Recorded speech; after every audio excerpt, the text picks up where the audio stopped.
Welcome to this explainer. Look, if you own rental property down here in San Diego County, you already know the drill. Keeping a tight handle on maintenance is literally the key to protecting your investment. So today, we're cutting right through the noise. We're going to break down a highly practical, totally fluff-free playbook for managing HVAC systems in San Diego long-term rentals, condos, and even small portfolios.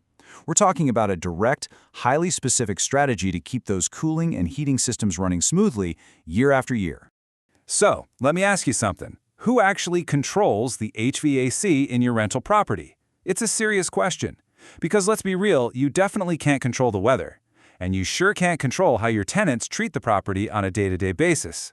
But as you'll see in this explainer, you absolutely can control the maintenance schedule, your lease terms, and ultimately your budget. It's all about making that shift from a reactive, scrambling mindset to a proactive one. To get those investments protected and totally avoid those dreaded summer emergency repairs, here's our agenda. We'll cover 1. The 3-point maintenance schedule. 2. Coastal versus inland strategies. 3. Clear tenant responsibilities. 4. The turnover checklist. And 5. Smart budgeting and portfolios. All right, diving right into Section 1, the 3-point maintenance schedule. This is all about creating predictable opportunities. Okay, so this matrix right here is basically your new best friend. To really establish control, you need 3 non-negotiable checkpoints: a spring cooling visit before the heat hits, a fall heating visit before it gets chilly, and a totally crucial check at tenant turnover. We've also thrown in a row for tenant problem reports because, well, those are going to happen. Notice just how specific this is. It tells you exactly what to arrange with your HVAC pro, like checking the thermostat, filters, drainage, and more importantly, exactly what to record, like the date, condition, and quoted prices. You want this data captured every single time. And here is the absolute golden rule: documentation. Whether it's just a routine filter change or a massive $1,000 repair decision, if it's scattered across random emails and sticky notes, you don't really have a maintenance plan. You have to consolidate everything into one comprehensive property record to maintain total operational control. Moving right along to Section 2, Coastal versus Inland Strategies. We're going to let geography shape your plan.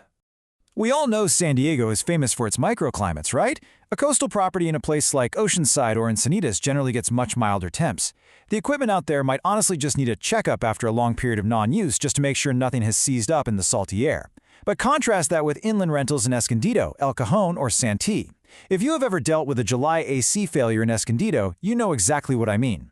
These properties face way heavier seasonal cooling demands. For these inland units, you absolutely must demand a pre-summer inspection before that heavy seasonal load hits, or you're seriously risking a catastrophic failure right in the middle of a heat wave. Now here is a quick insider tip for you regarding utilities. You are going to get that call where a tenant gets a crazy high electric bill and instantly blames your HVAC system saying it's defective. But before you send out a tech on a super expensive diagnostic run, remember this. SDG&E uses time-of-use pricing, and a lot of tenants now get their generation service through alternative entities like San Diego Community Power or the Clean Energy Alliance. Always refer tenants back to their current utility plan to understand their rates before you automatically connect a high bill to an HVAC issue. Section 3, Clear Tenant Responsibilities. Basically, keeping everyone in their lane. When a system goes down, panic sets in fast. You have to give your tenants one rigid, crystal clear reporting path that includes these exact 4 steps. Step 1. Tell me what the thermostat display says. Step 2. Note exactly when the problem began. Step 3. Look for any visible water near the equipment. And Step 4. Take clear photos of the unit and the thermostat. That is literally it. You are completely restricting them from opening equipment panels, tinkering with wires, or authorizing any repairs on your behalf. Keep them safe and keep your expensive equipment protected from amateur DIY attempts. Which brings us to this massive takeaway. Avoid diagnosing the problem through the tenant. Seriously, I know it's incredibly tempting to play phone tag and try to guess what's wrong based on a tenant saying, it's making a weird buzzing noise. But a system that won't start can have a dozen different causes, from a bad capacitor to a blown fuse to a failing compressor.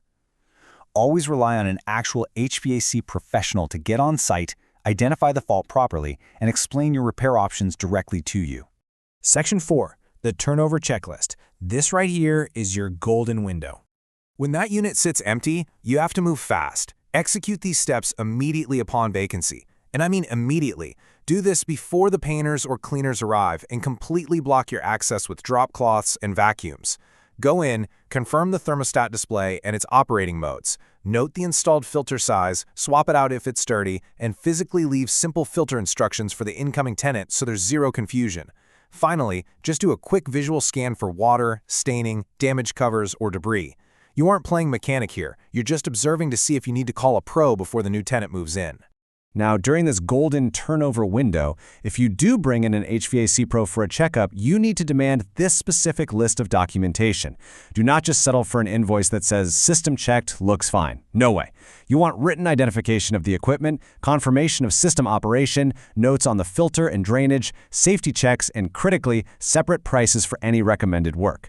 Finally, get a record of any repairs you completed or intentionally declined. Why? So the next company you hire down the line won't have to start totally from scratch without any context. Finally, Section 5, Smart Budgeting and Portfolios. We're building this from written quotes. To really scale your control across a portfolio, you've got to build your own internal tracker with these specific data points. Track the address and unit number, the exact equipment location, because trust me, finding a condenser on a condo roof can be an absolute nightmare. Filter details, the last visit, open recommendations, the next planned checkpoint, and who provides access. Even if you use a single overarching maintenance contract with one HVAC company, keep your records strictly separated by property. Never combine notes for several units into a single invoice. Look, eventually, routine maintenance is going to turn into a recommendation for a full system replacement. When that happens, ensure the technician's reasoning and their repair versus replace logic go straight into your property file in writing. Do not just accept a verbal quote in a 5-minute phone conversation. You are making a multi-$1,000 investment here. The justification for that expense absolutely needs to be thoroughly documented in your records. So take a second right now to evaluate your own protocols. Think about it. Is your very next HVAC decision going to be rock solid in writing or just a vague memory from a quick phone call? In San Diego Property Management, what you document is exactly what you can control. Are you ready to take that control back and bulletproof your portfolio? Thanks for joining me on this explainer, and here's to keeping your rentals cool, comfortable, and completely under your control.